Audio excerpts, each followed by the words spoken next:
Good morning, everyone. Today, the grade 6 section DAV of Purok Season Elementary School will have its friendly class debate entitled, Let It Be Resolved, Teachers Should Not Give Assignments on Weekends. May I present to you the members of the Board of Judges for today's activity. First, our Principal 1, Mrs. Elsa A. Jr. One of our grade 6 teachers, Mrs. Joy M. Esteves. One of our master teachers, Mrs. Maria Fe J. Escobar. And the class advisor, Mrs. Gemma D. Palmes. The members of the proposition team, Francis Ray Amasta. Dora Dorothy Dasilao, Blessy Rigocha, Granville Banyes, Ella Desiree Dalde, and Kurt Kobe Padosino. The members of the opposition team, Pearly Grace Puna, Josh Michael Tan, Bambi Ira Sampilo, Althea Amparado, Angel Brua, and Victor John Zerodo. Our timekeepers, Franny Marie Bernal and Dare Apostol. Ladies and gentlemen, our chairperson for today, Micaela Nicole Bastan.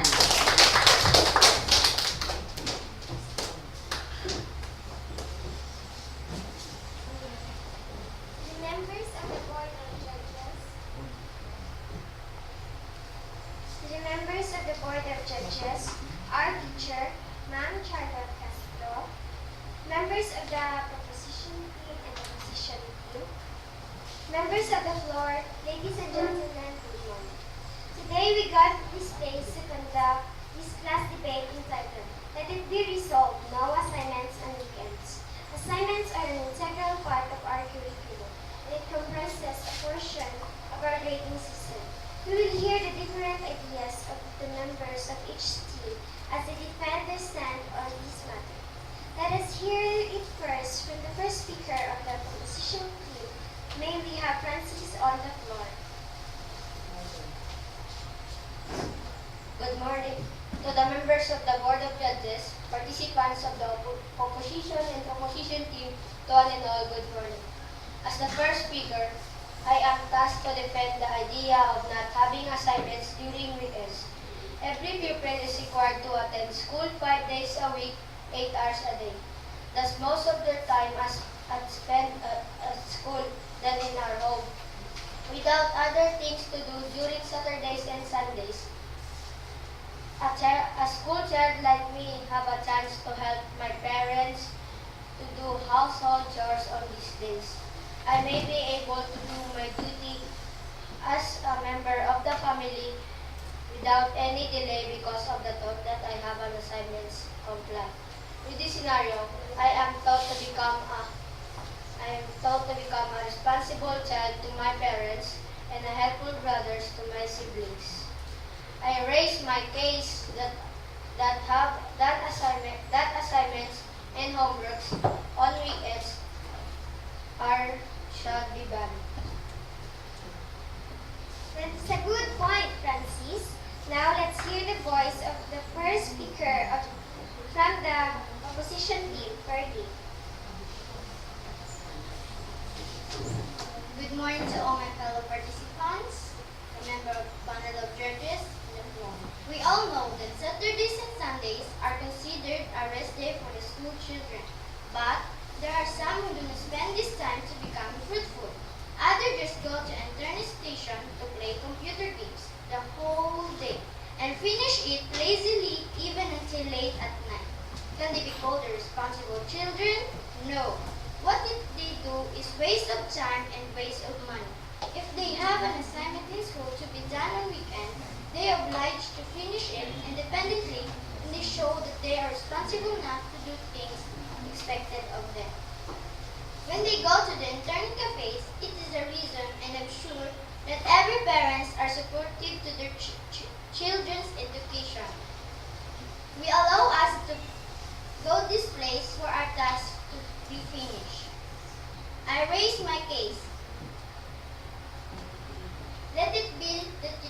give assignment in school to be done and homework during weekends. Thank you, Ferdy. The second speaker from the proposition team, Dora. Assignments are tasks and obligations. These two are the same things that should always be observed with each other. We may not know who made them, right? If teachers give assignments on weekends to pupils, one tendency is that people may ask others to do the assignments for the sake of compliance. This habit just teaches them to be lazier. This should not be an ideal time for teachers to give activities for the pupils. Learning activities can be given during weekdays, the time where children focus their minds on doing schoolworks, but not on weekends, where they spend their days for the family. And family time should be prioritized at home. Teachers should not give assignments or projects to pupils so that they will enjoy the essence of being at home and have the chance to enjoy of being their childhood. I really propose that giving assignments on weekends should be banned. Thank you.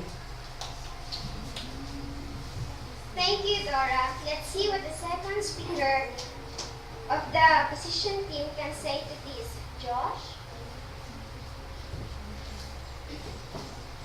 Judges, Teacher Charlotte, members of the floor, timekeeper, good morning.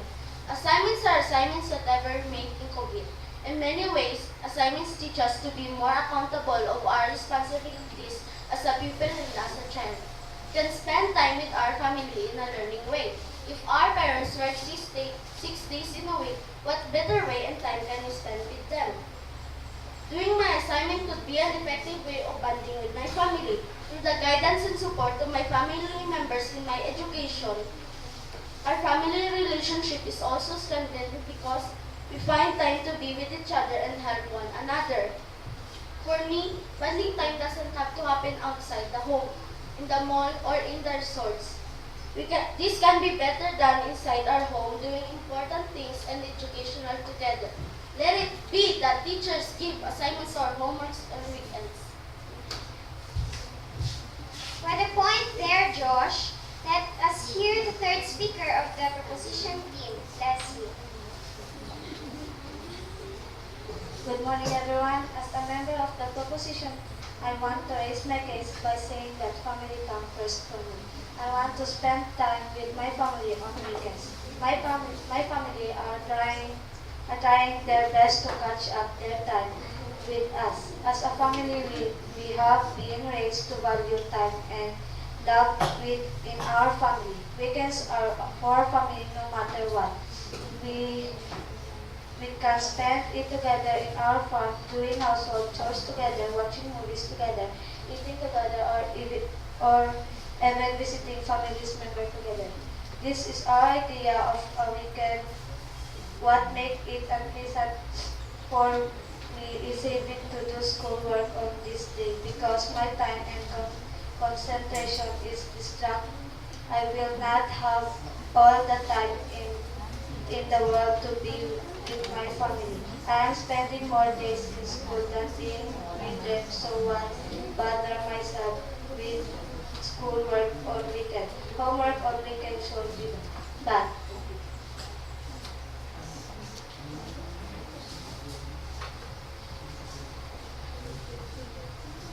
Thank you, Blessy. May I call on the third member of the opposition team, Bambi. Judges, fellow participants, Teacher Charlotte, members of the floor, good morning. I want to start my appeal by saying I love doing my homework. I do it after I finish doing my household chores. You see, it's just a matter of how you manage your time. You need not to enjoy the whole time with the family just to show them that you love them and they are important to you. Education is also important, and learning should not stop. Learning is everywhere and it happens all the time. As children, we need to keep our interest to learn.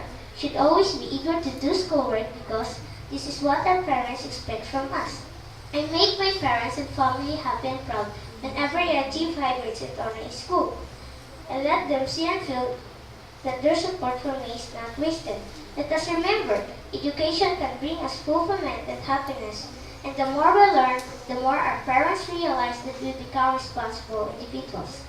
These projects and assignments given to us by our teachers help instill in our mind the importance of education. I am very much favored that assignments and homeworks will be given on weekends. Thank you. Thank you, Bambi. Let us hear the words of the fourth speaker of the proposition team, Granville.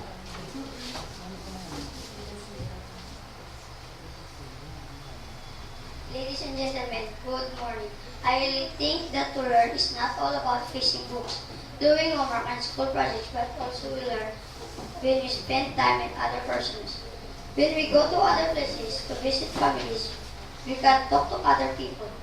This can give us the chance to learn something from what they say and what we see and even what we experience from that place. From time to time, we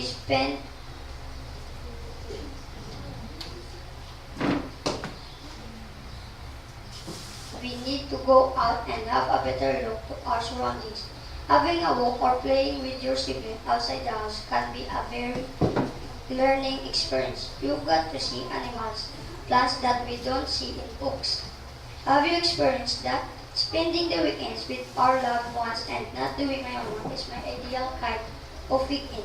I am still young and so my siblings.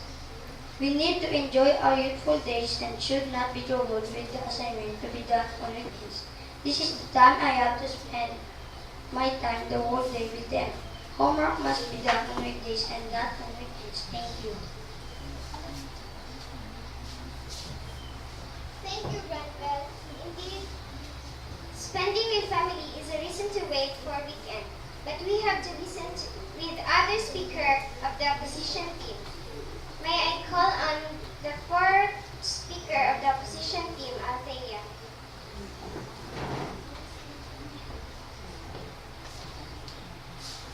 The panel of judges, fellow debaters, members of the floor, ladies and gentlemen. Family time during weekends is fairly enough to wait a reason for Saturdays and Sundays to come. Other members of the proposition team mentioned to have enjoyed watching movies and television with their family. Is this your kind of weekend? Spending it lazily in front of TV? Not everything shown on TV is educational or advisable to children like us to watch. My ideal kind of weekend is spending time with my family and do my homework. Doing my homework on weekends has been a part of my life since I went to school. I don't feel like I am robbed of my time to be with my family every time I do my schoolwork.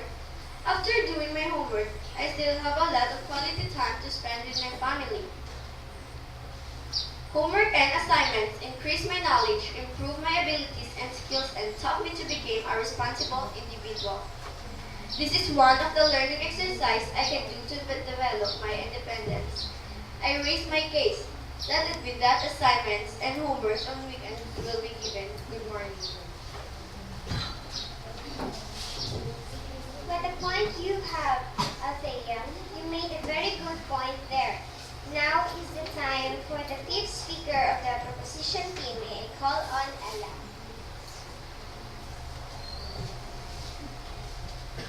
To each of you, good morning.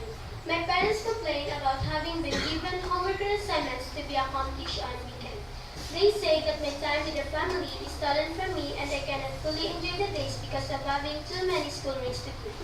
Weekend is the only time I can have long talks with my parents and siblings, and the only on these days that I can help them with the household chores and go to church on Sunday. But if I have homework, I need to focus on it and sometimes miss the Sunday service because I need to go to the computer station to do research. This is how I am robbed a quality time for my family. More projects and schoolworks means more expenses. We are all aware that family nowadays face financial problems. If teachers keep on giving these schoolworks, additional burden will be put into the parents' pockets. Let homework and assignments on weekends be banned. I raise my case.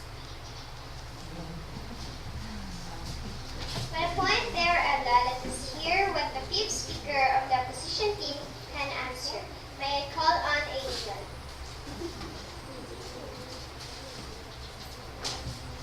To our judges, members of the floor, our facilitator, good morning. Time management is very important in our daily lives. We will not be robbed of our time when we manage it well. Doing our homework or assignment should not be considered as a negative mechanism in our education. In doing our homework during weekends, we continue to learn and even become independent. This is not something we should avoid.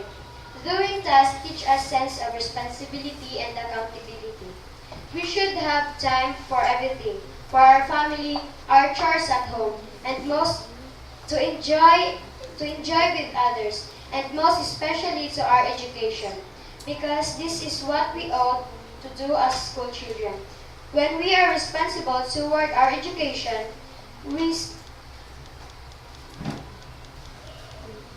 we also become responsible in everything, particularly in our family errands. Doing homework doesn't mean we don't have to work or do our household chores. We still have to, but we have to manage our time effectively. We should give time to the learning tasks given to us. Let it be resolved that assignments be given on weekends. Thank you. Thank you, Angel. Now let us hear the final words of the team leaders. Kurt of the proposition team and Victor of the opposition team. Of their review time. To the judges, fellow participants, our teachers, members of the floor, good morning. I personally agree with the DepEd memo number 392 that bar teachers from giving assignments and homeworks during weekends to avoid pupil of the burden of doing the said task so that each will have the chance for play and quality time with the family. This will also lessen expenditures because we know how expensive the materials or supplies in making projects or what they pay in the internet shops when doing research. Then what? When children are out of the house doing their projects together, some possibilities will most likely to happen. This is where bad influence starts. There they are inside the internet cafe playing computer games and even exploring pornographic websites. Others may start testing vices such as smoking, drinking alcoholic beverage, or even drugs. Is this your idea of assignments and homeworks during weekends? Children must be with their parents during these days. They must spend quality time with the family, helping one another, visiting other places together, watching movies together, and eating together. This is how a weekend must be, not doing assignments, not doing homeworks, not doing group projects, and not spending the day without the family.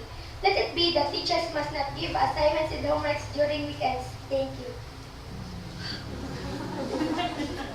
Let us hear the rebuttal of the leader of the opposition team, Victor.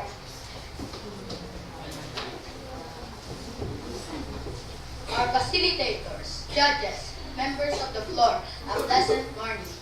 After all what the members of the proposition team said, I strongly disagree with their ideas. I always want to have an assignment during weekends. This does not mean that if we do our assignment, we don't have time for our family anymore, that we don't have quality time with them. Our time is not robbed from us when we do our homework on Saturdays and Sundays.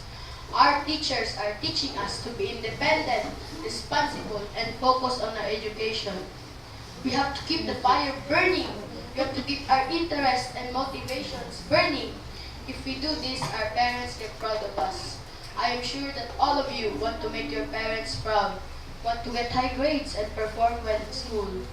Let it be that teachers should give assignments on weekends. Thank you. Thank you very much, Victor, and to all debaters. Job well done. May I now call on Teacher Charlotte for more. Thank you very much, everyone. Let's give a round of applause to our debaters. Indeed, job well done, each and everyone. While our members of the Board of Judges are having their talk, who will be the most and the best debater and who will win as the best team, let us hear the ideas of the members of the floor. Let me ask, what is your idea? Do you have any idea to add? If you support or if you oppose our topic for today, let it be resolved. Teachers should not give assignments on weekends. Who is in favor and who does not in favor of our topic for today? Okay, who can give first his idea? Let me ask. Okay, Zar, come here in front. Let us hear the idea of Zar if he is in favor or not in favor. I agree on no assignment on weekends because too much homework can diminish the interest of learning of children and can cause stress to the learners. That's all. Thank you very much, Zart. Zart doesn't want to get stressed on weekends. That's why he doesn't want to have assignments. Okay, other ideas, please. Okay, Louie. Stand up, Louie.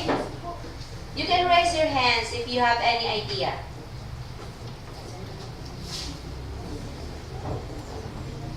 I agree with the opposition team because sometimes all the attention of the students or the children is playing in the computer or gadgets.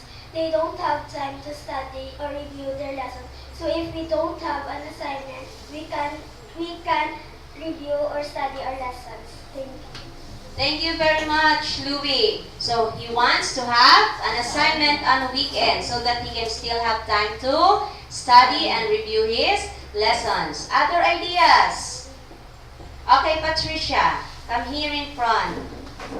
What is your idea of an assignment on weekend? Yes, I am in favor.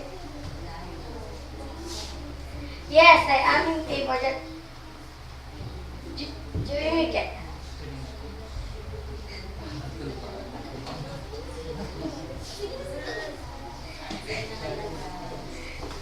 Yes, I am in favor that will be no assignment during weekends. It is because pupils are making lots of assignments during school days. Almost all teachers are giving lots of assignments on weekdays. Okay. Thank you, Nicole. Okay, Patricia. Her idea is that during weekdays, teachers have already given many assignments. So maybe she wants to rest on weekends. That's why she doesn't want to have assignments anymore. Any other idea? Okay, Feby.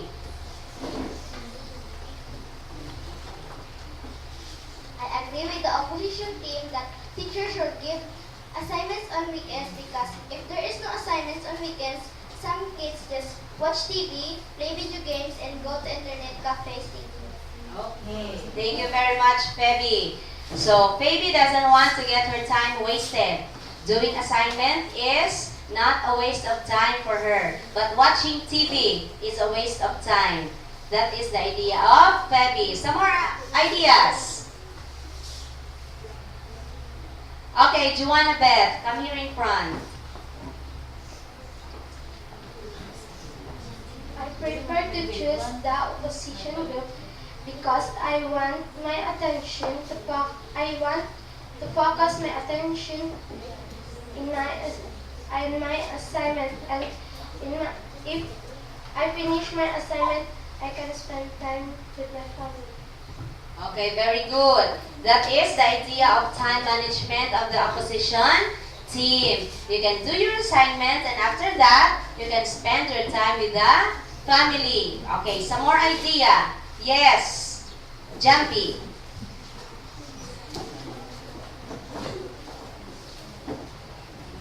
Yes, I'm in favor that there will be no assignment during weekends because we can help our parents in home. Thank you. Thank you for your idea, Jumpy. Jumpy is such a helpful boy. He wants to help his family members doing the household chores during Saturdays and Sundays. Okay, one more idea. Come here, Kuya.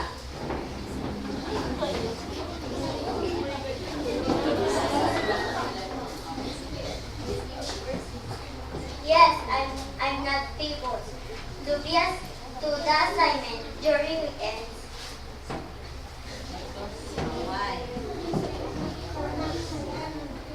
me to learn more and to have something to study. Okay. So, Kuya wants to have an assignment on weekend so that he will have something to do and something to learn on. Some more assignments? Okay. Friday. Our timekeeper also have her own idea. Okay, Friday. I am favored to opposition team because me and my parents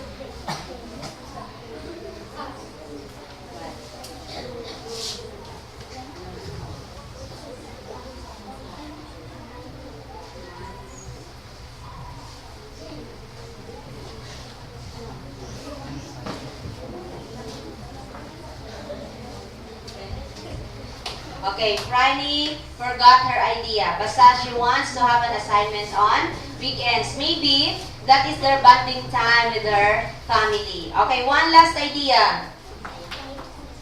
Cyrene.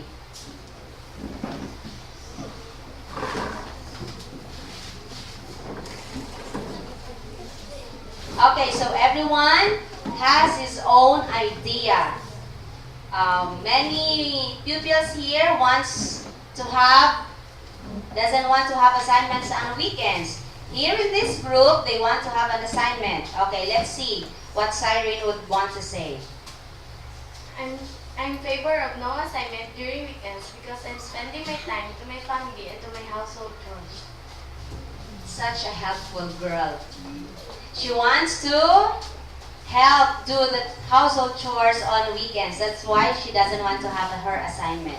Okay, this time, so much for the idea of the members of the floor. May I now turn over the microphone to the panel of judges for them to declare who is the best debater and who is the winning team. And what will be the resolution for our debate this morning? Will it be no assignment or there will be assignments on weekends, depending on how the teams have persuaded our judges, how they have raised their case, and how they have defended their ideas, their stand. Okay? May I now call on Ma'am Elsa, Ma'am Marife, and Ma'am Joy to be here in front. Ma'am Elsa will do the talking, and Ma'am Marife and Ma'am Joy will support their ideas. Ma'am Elsa? Hello, good morning to everyone. Morning. So congratulations to the positive and the negative team for our debate for today. Teachers should not give assignments on weekends. Who among the listeners who are in favor for no assignment during weekends? Okay, so many of you really agree that there's no assignment during weekends. Only few. So who among you do not agree that or agree that there is and there will be an assignment during weekends? Oh, ang iba na agree, ang iba na disagree. Doble cara. Okay. So based on the debate, that positive team has their own point. And then they agree with the debate order number 392 series of 2012. So the negative team, they have also their point because according to them, assignments do not hinder the bonding time with their parents. But the positive team declared they love doing assignment, but it hindered the quality time with their parents. they want that weekends, they want to spend their weekends less stress and less responsibility from school. Free from responsibilities from school. So, but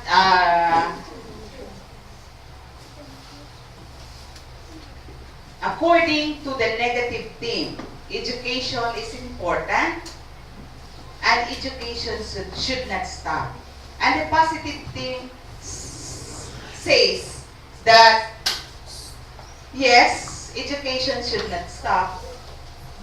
And they say that, but the financial problem still matters. No? Kasi daw, pag may assignment, magastos. That is according to their parents. But,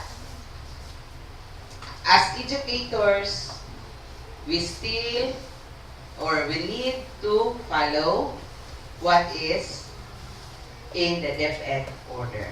There should not have, or there should not give, or teachers should not give assignments during weekends to avoid through yung sinasabi nila about computer games. Kasi yung iba, they, what we call it, they spend more time in computer games. And then, the group assignment, what we call group assignments. So, ito ang pinaka-hinihindian ng DepEd. This group assignments. Because, during group assignments, some of the pupils, students, do not stick on the group work. But they do different activities. Like, taking drugs, do activities that is not fitted for you children. And you know it. Because of these group assignments, premarital sex is rampant. And then elementary pupils, we found out that some of you give birth. So that is the reason why the DepEd disagree that weekend assignments should not be given during weekends. So the winner is the proposition C.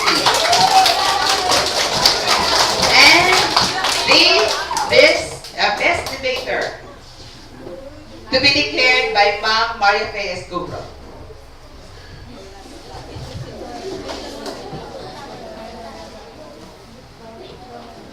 Since the proposition or the positive thing declared as the winner and the best debater is none other than Dorothy.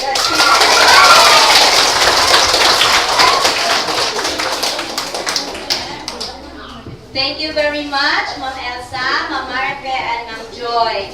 To the winning team, the proposition team, congratulations! And our best debater, Dorothy. To each and everyone, thank you very much for participating well, for participating actively, and we do hope that on our next debate, the same participation will be shown by each of you. Thank you very much and God bless everyone.